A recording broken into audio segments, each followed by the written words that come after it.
Nessa aula, vamos falar de R2 e do plano cartesiano. Começamos por R2. Em alguns casos, é útil considerar duplas de números reais. Por exemplo, pode ser útil coletar altura e peso de algumas pessoas, tipo 1,56, 46, 1,82, 91,3, 1,73, 69,2.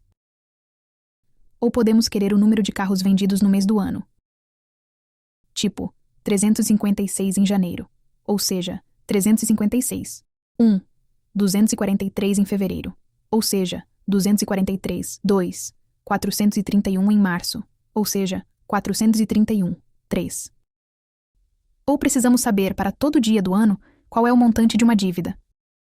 Tipo, 1. 500. 2. 530. 3. 590. Nesses casos, é conveniente considerar essas duplas como um único objeto. Para isso, encapsulamos as duplas entre parênteses. Dessa forma, por exemplo, em vez da dupla 1,5646, temos o par 1,5646 entre parênteses.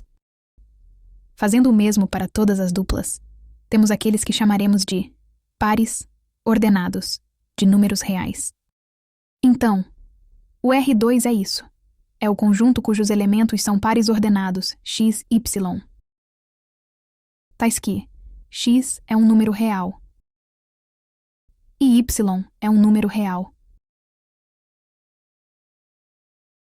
Um elemento de R2 é então isso: um par ordenado de números reais. Por exemplo, o par 4, 2 é um elemento de R2, pois 2 e 4 são números reais. O par menos 6 raiz quadrada de 3 é um elemento de R2, pois menos 6 e a raiz quadrada de 3 são números reais. O par 4 raiz quadrada de menos 3 não é um elemento de R2, pois não existe um número real igual à raiz quadrada de menos 3. Observe que o par 2, 4 é também um elemento de R2. Como estamos considerando pares ordenados, ele não é igual ao par 4, 2. A ordem é importante. Agora, vamos falar do plano cartesiano. Primeiro, lembramos que podemos representar geometricamente o conjunto dos números reais por uma reta. Por exemplo, os números 4 e 9 podem ser representados por dois pontos na reta. Lembre-se que essa representação geométrica respeita a ordenação dos números reais. Como 4 é menor de 9, colocamos o ponto que representa o 4 à esquerda do ponto que representa o 9. Isto é, quanto maior é o número, mais à direita fica o ponto que o representa. Para lembrar disso, às vezes se coloca uma seta no final da reta. Observe que colocando o ponto correspondente ao zero, todo ponto que representa um número positivo vai ficar à direita dele, e todo ponto que representa um número negativo vai ficar à esquerda dele.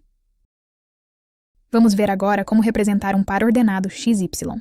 Começamos pelo primeiro valor, o x, colocando na reta que acabamos de desenhar o ponto que representa ele.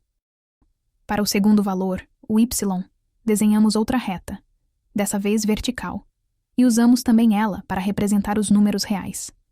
Neste caso, os pontos que representam números maiores ficam acima. Colocando nessa reta o ponto que representa o segundo valor, temos uma representação geométrica dos dois valores no par ordenado. Vamos juntar essas duas retas para representar de uma vez o par ordenado. Colocamos elas num plano de maneira que se intersequem nos pontos que representam o zero. No plano traçamos duas retas, uma pelo ponto x e paralela à reta vertical, a outra pelo ponto y e paralela à reta horizontal. O único ponto onde as duas retas se intersecam é o ponto que representa o par ordenado x, y. Vejamos alguns exemplos. Para representar geometricamente o par 4 menos 8, primeiro colocamos o ponto correspondente ao 4 na reta horizontal. Depois colocamos na reta vertical o ponto que representa o menos 8. Traçando as duas retas a partir desses dois pontos, encontramos o ponto onde elas se intersecam. E aí está o ponto que representa o par ordenado 4 menos 8. Agora representamos o par 6, 5. Colocamos o ponto correspondente ao 6 na reta horizontal e colocamos na reta vertical o ponto que representa o 5. Pronto. Encontramos o ponto que representa o par ordenado 6, 5. Para o par menos 3, 7, procedemos da mesma forma. Colocamos o ponto correspondente ao menos 3 na reta horizontal. Colocamos o ponto que representa o 7 na reta vertical. E foi. Encontramos o ponto que representa o par ordenado menos 3, 7.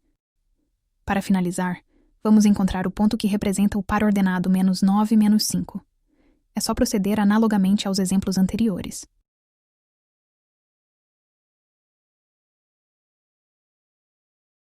Então, o plano cartesiano é isso, a representação geométrica do R2. Para finalizar essa parte introdutória, vamos dar nomes a alguns dos objetos no plano cartesiano. A reta horizontal costuma ser chamada de eixo horizontal, ou eixo X, ou eixo das abscissas. Quanto à reta vertical, ela costuma ser chamada de eixo vertical, ou eixo Y, ou eixo das ordenadas. E, enfim, temos nomes também para os valores do par ordenado representado pelo ponto no plano cartesiano.